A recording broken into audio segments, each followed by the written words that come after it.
I'm Susie Anthony, and this is my husband Dave Anthony, and we're co-owners of Northern Sun Winery and Anthony Vineyards.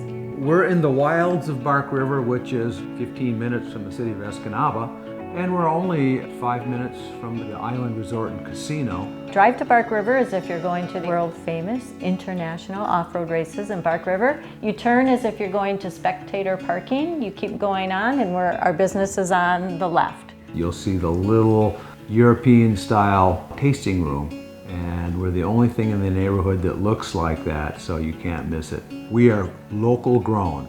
We grow all of our grapes, and they're grapes specifically selected to our site. And we work them from March through September to make sure that they are up to our standards for making wine.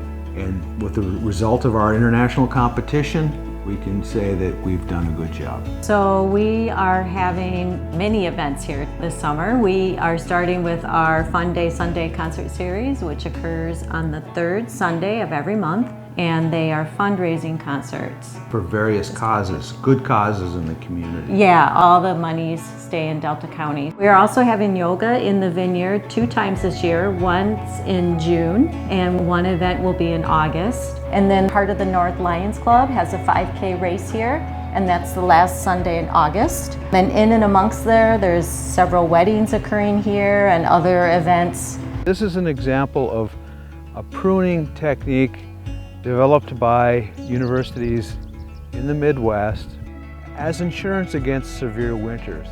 Fortunately for us, our location is not as severe because of the lake effect. Nonetheless, we still manage in a technique that gives us the ability to grow in a insurance manner. And the insurance manner is that all of these buds will produce 2 clusters of fruit. And this vine has more fruit designation based on our primary pruning than we will need. So we will go back now and remove excess fruit. I know it seems illogical to remove fruit, but we want to keep the vine in balance. So we will remove extra buds only after the last threat of frost. The concept is that if you have a late frost and it damages the buds, you could potentially lose fruit. And so if you have more buds than you need, then you can come back in and do an evaluation to determine whether you need all of those buds or not. So I'll come through and I'll count buds and remove anything that's in excess. And starting in September, we harvest the grapes, we crush them, we press them, and we ferment them in these tanks. We then start the handling of the wine from fall into winter, where we clarify by racking the wine, taking off the top from the sediment, separating it, clarifying it. And we do that until midwinter, and then we let everything sleep over winter. We give it time to cool down, time for all the characters to integrate. With the reds, we'll put some on in barrels. Some we just give oak pieces into the stainless steel. In the spring, we'll start filtering the wine, and we'll filter it a number of times, and then the wine gets bottled. We run pumps to pump wine into this bottler. All bottles come in and they're filled with nitrogen before they're filled with wine. And the purpose of that is to displace all air, because air causes wine to oxidize. In reds, a little bit is what gives it that aged character. With whites, you don't want that because you want that fresh fruitiness. We get rid of the oxygen, fill the bottle with nitrogen, fill the bottle with wine, and then we cork it with the pneumatic corking machine over here. Full cases are being stacked and moved over to the tasting room.